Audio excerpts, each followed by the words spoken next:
Cabinet મંત્રી જવાહર ચાવડાનો બેફામ વાણી વિલાસ, સત્તાના નશામાં ચૂર ચાવડા બન્યા બેલગામ, મીડિયા માટે કહ્યા અપમાનજનક શબ્દો।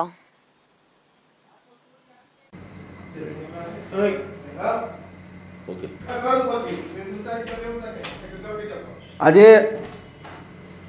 માણાવદરમાં એક જાહેર કાર્યક્રમમાં ગુજરાત સરકારના તાજેતરમાં નવા બનેલા કેબિનેટ મંત્રી મારા મિત્ર જવાહરભાઈ ચાવડાએ આ દેશની ચોથી જાગીર ગણાતા પત્રકારો વિશે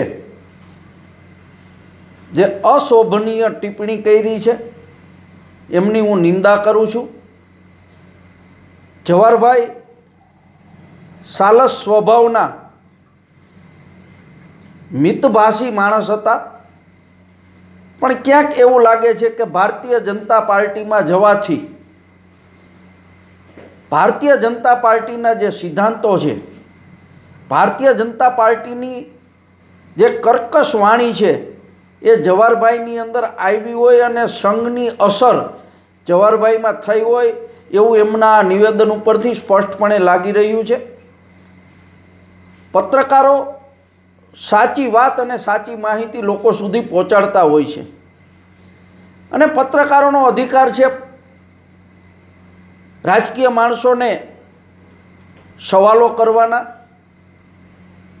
સવાલોના જવાબ આપણે ન આપી શકીએ તો નો કોમેન્ટ કહીને દૂર ખસી જવાય, પણ એમની ટિપ્પણી કરવી એમને હું વ્યાજબી નથી ગણતો। આ બાબતમાં તમે શું કહેશો? જવાહરભાઈનું જે નિવેદન છે અશોભનીય નિવેદન છે, એવું બહુ સ્પષ્ટપણે મારું નિવેદન છે। હું હંમેશા પત્રકાર મિત્રોને સલામ કરું છું અને આપણે સૌ માનીએ છીએ કે પત્રકાર જગત મીડિયા એ લોકશાહી સ્તંભ એક ચોથો પિલર છે અને આજે બહુ દુઃખ થાય છે કે ભાજપમાં ગયેલા નેતા જવાહરભાઈ ચાવડા પત્રકારો માટે જે અપશબ્દો વાપર્યા એને હું કડક શબ્દોમાં ખંડન કરું છું, કારણ કે લોકશાહીના હિત માટે પત્રકારોને દરેક સવાલ પૂછવાનો અધિકાર છે। કોઈ પણ નેતા હોય કે કોઈ પણ જાહેર જીવનમાં જીવતા વ્યક્તિઓ હોય એ પત્રકાર મિત્રના કોઈ પણ કડકમાં કડક કે કડવા શબ્દો એમને પૂછવાનો અધિકાર છે અને સામેવાળા જાહેર જીવનમાં જીવતી વ્યક્તિઓને પણ એમનો જવાબ દેવો એમની ફરજ છે।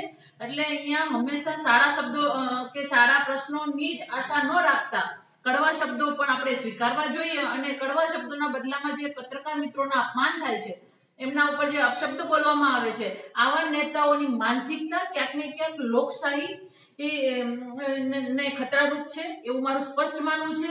એટલા માટે હું જવાહરભાઈ ચાવડાના આવા જે અપશબ્દો છે એને કડક શબ્દોમાં ખંડન કરું છું અને લોકહિતમાં હું હંમેશા પત્રકાર જગતને સપોર્ટ કરું છું અને સલામ પણ કરું છું અને હું હંમેશા માનું છું કે પત્રકાર મિત્રો કોઈ પણ સવાલ પૂછી શકે છે, કોઈ પણ જાતના સવાલ પૂછી શકે છે, એનો અધિકાર છે અને એ અધિકાર છીનવવા। ભાઈ સુવા સાથે કેટીવી ન્યૂઝ ગુજરાતી ઉપલેટા।